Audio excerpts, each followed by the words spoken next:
This is the On All Cylinders podcast, powered by Summit Racing. Your host for today is Summit Racing's Paul Sokolis, with special guest, drag racer and car builder, Matt Zapp. Here we go. Welcome to another installment of the On All Cylinders podcast. Paul Sokolis here in the host seat, and quick question for you. Who wants to talk about a 9-second street-legal Chevy S-10? Now, obviously, I can't see your response, but I'm going to assume a whole bunch of you do. So, good news. That's what we have on the docket for today. And to help us with that, please welcome Matt Zapp. Matt, thanks for joining us on the show. Yeah, man, it's great to be here. I really appreciate the invite. This is wonderful. Not as wonderful as the truck we're going to hear about in just a moment. But before we get to that, tell us your story, man. How did you get to be a gearhead? Yeah, it's I got it honest, as they say. So my father... my dad is Bob Zapp, and he was born in the 40s, raised in the 60s. So my dad is a classic muscle car guy. And my mom and dad and my sister and I would go to Thompson Drag Raceway, the thunder capital of Northeast Ohio, starting in the 70s when I was born. And so I grew up. My mom would take us to school in a 63 Chevrolet Impala that my dad built, 327. And my dad would go race it every Wednesday night at the, I think Thompson used to call it the Warriors class or whatnot. And so anyways, my mom would buzz us around town in a car that would run 1320s all the time. And my dad we'd drive up the hill on State Route 528, and my dad would jack it up, swap out a set of tires, and then he'd start drag racing. And I remember many a night falling asleep on a blanket right there trackside, 5-6 years old. And so fast forward to the time I turned 16, and we were working on a really cool 1978 Chevy half-ton truck, and my dad and I were building it together, and many a trips, many a phone calls to Summit back in the day to get parts. And I was 16 years old, and my truck was roughly 6,000 pounds, and I had a 454 big block. We had 373 gears front and rear, and I'd run that joker down Thompson, and we go 15 seconds. And so that was my introduction into the bracket world and the builds. And ultimately we keep building and advance the story a bit. But that's the same truck I drove to high school. And when we pulled that motor out and freshened it and put it into my rear engine dragster, my motor from high school went 830s, 156 miles an hour in my dragster. So you should probably be questioning the sanity of my parents for allowing me to drive something that awesome to high school. But it was a great experience, and I loved Northeast Ohio. I loved growing up there. So, and that passion for motorsports continues to evolve, right? Like you're still building and racing to this day.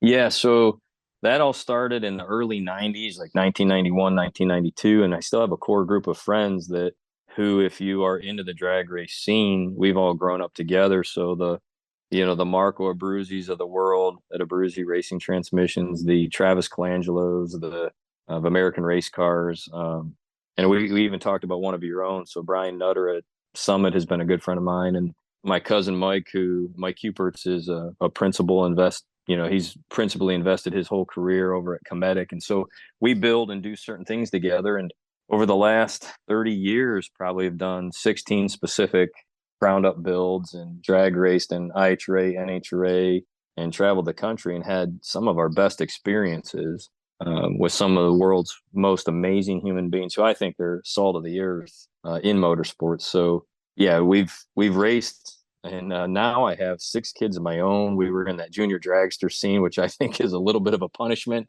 You think smaller cars, less money, but it doesn't actually work out that way. But a couple of my kids race juniors, and now they're in their high school days. So my eldest is 18 and my next son's 16 and my daughter's 14. So I think this S10 build that we're going to talk about is one that really probably tickles the fancy of my 18-year-old son, Isaac, who is a really, really cool kid. And it's time to probably transition the torch. I hope I'll have as much fun being the crew chief as I am the guy behind the steering wheel, but we're transitioning from juniors to big cars. And that's probably what this conversation will lead more into.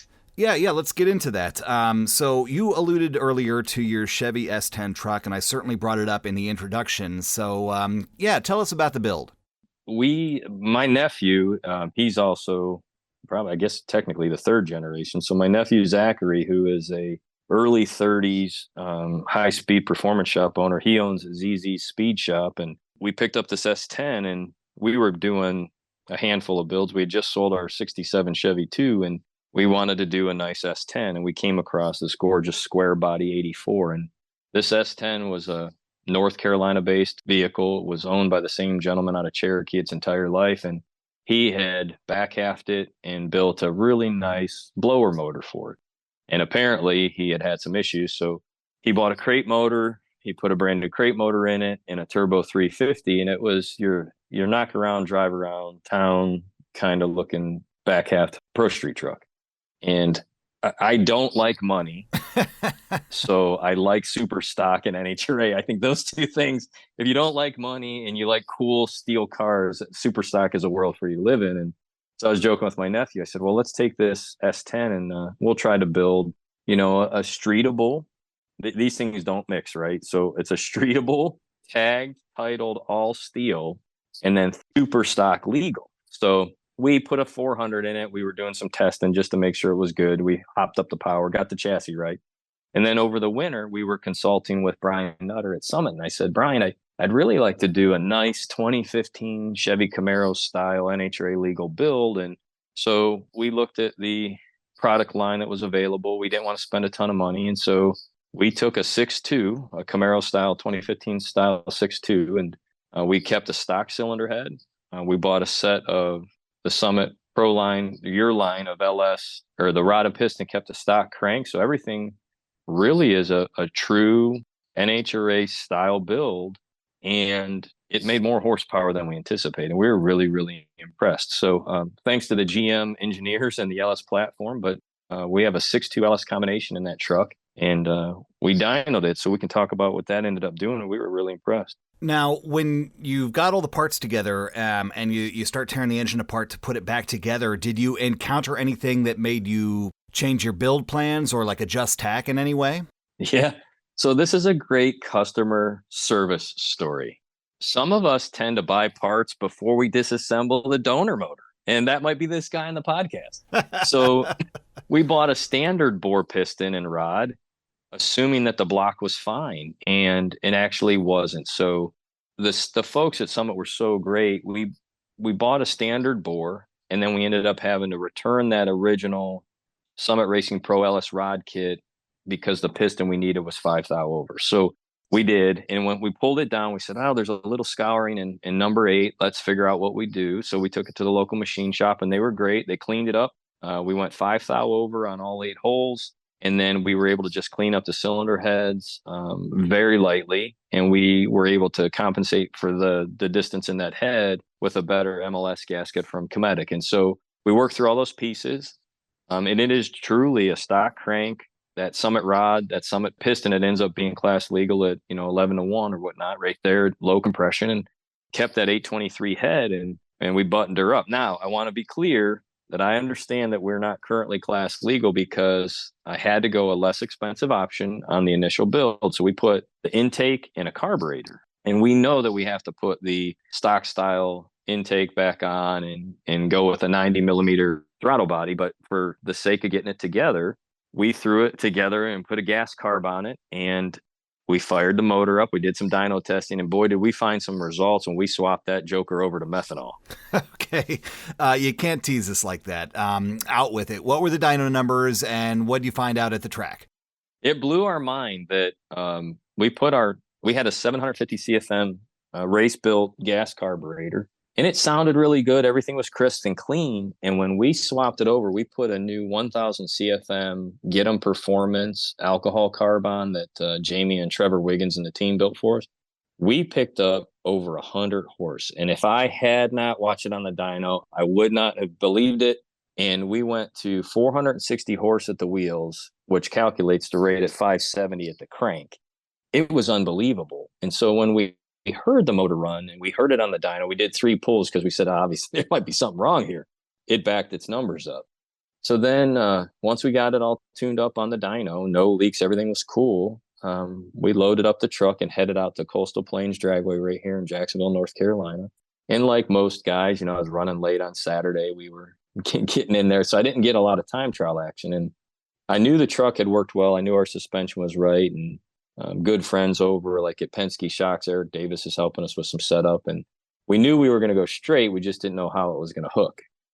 And it actually made more power than we thought. So on the first rip, I just foot braked it, and I was 139, 60 foot. I went down there going 640, 641, 106 miles an hour, full street legal.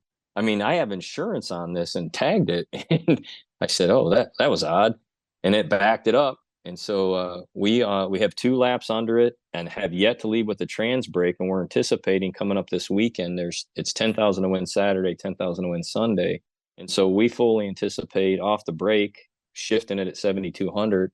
Decent weather, it should probably go 630s or the equivalency of 990 in the quarter. And it's all some really amazing key partners, not a lot of money spent thrown at it. And we're going to try to back that performance up this coming weekend. So we're looking forward to it. That's incredible. And I just keep hearing the word stock crank roll around in my head. Right? Think about that. These motors that GM is putting out, now we're not throwing a lot of power adder at them. So I have friends that are taking 4.8s, 5.3s and turboing them, and they're making 7, 8, 900 horse on those stock cranks. Now, the question isn't, can it do it? The question is, how long will it last, right? So the only thing I can share with you back is we did a very similar build to this 5 years ago, and the ice and racing division of Cometic Gasket helped us, and we took a 6-liter steel block combination, the 241 heads, kept them relatively stocked and a little bit hand porting, and put a really good stage 3 cam in there. That motor made 485 horse. We raced it for 5 seasons, and we have a friend that has purchased that Bullet, and he's still running it. And that is all stock innards, crank rod, piston block. And that was a farmer's truck out of Trumbull County, Ohio. And that gentleman had 125,000 miles on that truck when I grabbed that motor. And they lifted it up at the local dealership, and the frame rotted in half. So the truck broke on the lift, and they were like, well, you can have the motor. I go, yeah, I'll buy that motor. It was a great motor, been serviced at the GMC dealership for years. That farmer kept that truck great, but unfortunately, the salt got her. And that motor's still, knock on wood, rolling. So we're hopeful that as long as we don't overturn them, we're servicing them, keeping our oil changed, checking valve springs, that these motors in a bracket life can run pretty good. So our goal here is to not just come out bracket race and hopefully be successful. We're planning on going to the PDRA race at Galot Motorsports Park early October, but we also want to be able to take it to drag week or to a drag and drive style event. So that's ultimately our goal for 25. We get everything ironed out in 2024 and hopefully put some miles on these things too. So it's really amazing what you all provide to us as options for shelf stock items that really help our programs. Speaking of shelf stock aftermarket performance parts, can you talk about the engine in a little bit more detail? Like specifically, I think I heard that you're running a Thule cam, right?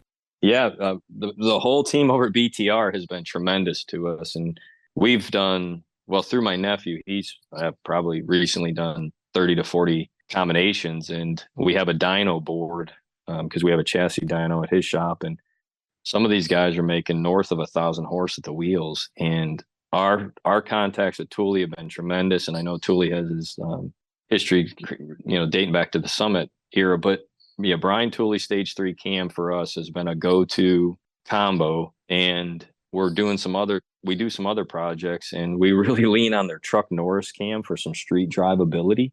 It sounds good, makes good power, but in these particular drag race applications, we have personally found in our stable that Stage 3 cam is forgiving, produces a good amount of power. So I have a Stage 3 cam in my 2013 street-driven Camaro. I have an SS Camaro, a 6-speed car I drive to work almost every day, and it has been flawless. I have 32,000 miles on that build and drive it all the time. And then same in this motor, the same in the last 6-liter motor. So kudos to that team. They have done a tremendous job of nailing it, I think, on lobe separation and then also on the power gain. So it's worked really well for what we're doing.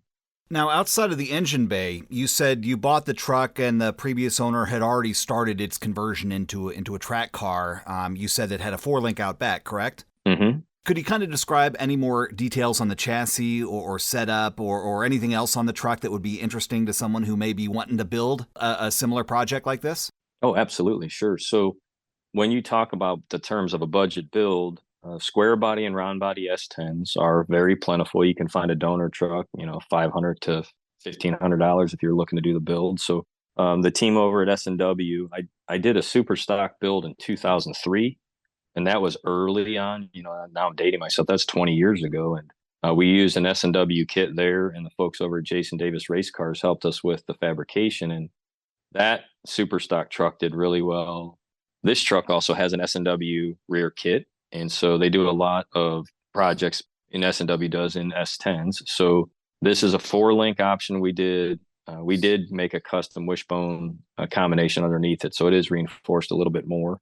We're running a 28-10-5 tire, and so with that 28-10-5, we are really versatile within classes. So this is a 6.2 LS combination. We have a Daytona ignition system with the current carburation. We do a lot with Holley as well. So Terminator ignitions is what we'll usually use when we go to back to the stock style intake. And then backing it up is a really nicely done Power Glide. Marco Abruzzi and his team over at Abruzzi Trans. And so he and Bubba built a 9-inch Moneymaker converter, which if anybody's using the Moneymaker stuff, the first time we ran a Moneymaker converter, we thought the truck was broke because the way that they roll, it's very high RPM, and you leave and it sounds like it's lugging, but it actually picks up 60 foot. And then we picked up 1.5 miles at the 8th, and we picked up almost 3 mile an hour, quarter-mile application. And so they run deadly consistent. So it's a 6.2 Power Glide, 9-inch converter, 9-inch housing, Ford 9-inch with 4 links set up, all S&W product in the back. And then again, it's a Penske shock setup is what we're really ironing everything out with. And this is the exact same drive line, almost to a T, including the camshaft and the parts that Trevor Wiggins and his boys have over at Get 'em, but they did it in a El Camino. So we've been now comparing notes as we dyno tested. We have some track time. So we went with the methanol carburation combo, because my intent is to double enter the truck. So whether I'm running a big money bracket race, like heading to the Fling or to the Ace Triple 20s, we want to be able to double enter the truck, whether it's one driver or two, or if my local program, my goal is to run both foot brake and then top ET with a delay box. So when we tested it, we made back-to-back runs. The truck never got over 154 degrees, and we weren't even running the fans. So we know that there's more in it, because a little bit warmer you run your LS motor, they tend to pick up a little bit. So we're on the verge of getting all of it ironed out. And so that's what it is. It's kind of cool because it's all steel, it's all glass, roll up windows, full interior on the key, on the column, and it still has a cool sunroof. So when I come back to get my time slips, I pop the sunroof open, get a little bit of fresh air. Everybody thinks I'm going to Dairy Queen to get a sundae, but I'm coming to get a time slip going 990s. Yeah, I know you mentioned this earlier, but this, again, is a street legal truck. It has a license plate. It has insurance. To me, at least, this sounds like the perfect foundation for a really competitive drag and drive event. We think so. And so I have an extra set of street legal tires, just swap them over and roll. And so now we're trying to figure out how to make a super cool rack system in the bed, or put a trailer hitch on it so that, instead of your bicycle rack, I got 2 big fatties hanging off the rear. So whoever wants to ride shotgun with me, it should be cool. Windows down, radio on, and making about 570 at the crank. That sounds like an absolutely magical experience. I am confident that you'll find a lot of takers on that shotgun seat. But looking beyond 2025, you've already alluded to some races that you have coming up soon and some potential drag and drive events later on. But after that, do you plan to keep the truck and continue to adjust and refine it, fine-tune it? Or are you already kind of looking to what's next? Yeah, I do. I have a problem. Like so many of our friends in this industry, I do have an issue. I probably need a 12-step program to what we have. So we plan on keeping the truck for a minute and racing it. We'd love to compete with it in 2025, but I also am very fortunate. I have a great spouse. My wife, Haley's been supportive of our motorsports program since we met, and we have a 1965 Chevy 2 wagon. And that wagon, Church Boys, Chuck Church is one of my great friends over at Church Boys. If you have any Chevy 2 stuff, 62 to 67, he is the go-to. So we've already LS swapped it. My friends over at LS Nasty, Chris Howell, John Dock, and those guys have helped us. And So that one has, it literally is a bone stock 180, 190,000 miles, I think was on that truck. I yanked a 5.3, a 4L60. We put some Church Boys componentry to help us on the conversion. And we're fixing to do their control arms, their rack and pinion steering, and potentially their tri-link in the rear. So as I mow the lawn, right, I see that still sitting in the driveway. And I'm like, man, that truck's pretty, but boy, that station wagon, that long roof would be really kind of cool. So who knows? Next year, you'll either see us wheeling the 84 S10, which is all blacked out, has a gorgeous paint job, turned out really neat. Or you'll see us in this long roof, 65 Chevy 2, all steel, all glass, and 5 kids just barreling out of the back. Because I can't fit everybody in there. I can fit 5 of the 6 at one time. But we roll to get ice cream in that car right now. And as I alluded to my son, Isaac, I think my son, Isaac, would like to stay in the S10. And if he stays that path, then that truck would probably be his ride. But my now 14-year-old daughter, getting ready to turn 15, she would really like to drive and compete in that station wagon. So if her desire's there, you'll probably see a small tire under that and a tri-link from Church Boys. And so we may have 2. It would be actually kind of cool to tow with the wagon and have the S10 on the back, or better yet, both of them riding side by side with a floor jack and an impact, right? So either or.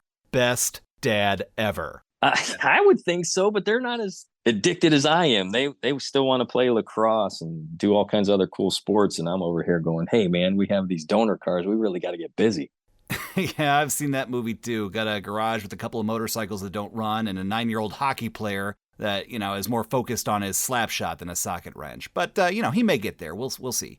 Looking at my watch really quick, we've been talking for well over 20 minutes now. Is there anything you want to cover that we haven't talked about yet? Well, 1, it's been a pleasure chatting with you. And 2, I'd be remiss if I didn't thank again Brian Nutter for all of his help at the Summit side. Mike Hupert's at Cometic has been, he's like a brother to me. He is my cousin, but we grew up racing and causing all kinds of ruckus together. And he continues to set the world on fire in motorsports and high performance. So without the help from our friends at Cometic, and when I say it, they really are just giving us good tech advice. And I'm proud to buy their products and thankful to buy them, just like I am a longtime customer Summit. So everybody that helped us bring this build together, and specifically my nephew, Zach, and his spouse, Kelly, have been just tremendous. You'll see Kelly Varner, she's the wiring wizard in all of this. So when you see our projects at the track, try to pay attention to the nuances of the small details. And I don't know about you, Paul, but the older I get, I tend to value that more. You can tell the difference between a good and a great build. And obviously we're pursuing perfection over time, but you guys really help us out. So thank you for doing that. And if anybody has any questions along the way, we'd love to just share what we've done right, what we've done wrong. And so there's plenty of opportunities of things we've done wrong too. And our theory is if you don't learn from those, that's a lost opportunity. So can't wait to see you on that race trail at a next Drag and Drive event, or if you see us out and about cruising to the Christmas parade, you'll hear us coming before you see us usually. Nice. And now real quick, you mentioned your nephew owns a speed shop and they helped out with a big part of the build. So does he have a website where folks can check out other projects and stuff? Yeah, you can check it out at zzspeedshop.com. And he does some really great stuff around social media as well. They're in a different generational gap than I am, a little bit younger. So check out ZZ Speed Shop, and they do some really neat builds, whether it's current contemporary cars. They do a lot of 2010 and up Camaros, a lot of Corvette work. But he is one of the few young guys that understands the importance of the old school stuff. And he makes fun of me. He said, you Gen Xers, y'all want a carburetor and a fat tire. You don't need either of those things anymore. I said, well, you'll understand what cool is when you get old. But so I don't know, still fat tires and carburetors make the world go round in my world, but he's quickly converting us over to the EFI side of things and to make us go fast. But yeah, check out ZZ Speed Shop. You won't go wrong. As a Gen Xer myself, I think I'm in your camp. Love me a carburetor, but I'm slowly coming around to fuel injection. A quick bit of housekeeping. If you're catching this podcast on like Apple Podcast or through Transistor, you can also visit OnAllCylinders.com, type in Zapp, Z-A-P-P, into the search bar, and you'll find a full article on this interview, including a bunch of good pictures, because tire shredding performance aside, it's a really, really good looking truck. Absolutely. And so this truck came to us as silver. And my only claim to fame, I'm the ignorant one of our group, right? I'm the painter. So you always put the poor painter guy in the dirty job. So converted the truck from silver to black, actually reverse masked everything, cut it all in. So door jambs are matching. I mean, it took me a good 6 months on the paint job, but it turned out great. And what really makes the truck stand out is its stance. And so we have some cool shots at Dragway 42 when we debuted it last year. That is fantastic. Again, go to OnAllCylinders.com, look for the search bar and type Zapp, Z-A-P-P. You'll find a brief transcription of this interview along with plenty of awesome pics. That said, we're about wrapped up. We've been talking with Matt Zapp all about his incredible 1984 Chevy S-10. It's a street-legal truck that is poised to cut high nines in the quarter mile. Certainly an impressive feat of vehicle engineering. Matt, it has been a pleasure talking with you, and we wish you and your truck the best of luck in the future. Thank you, man. Appreciate it.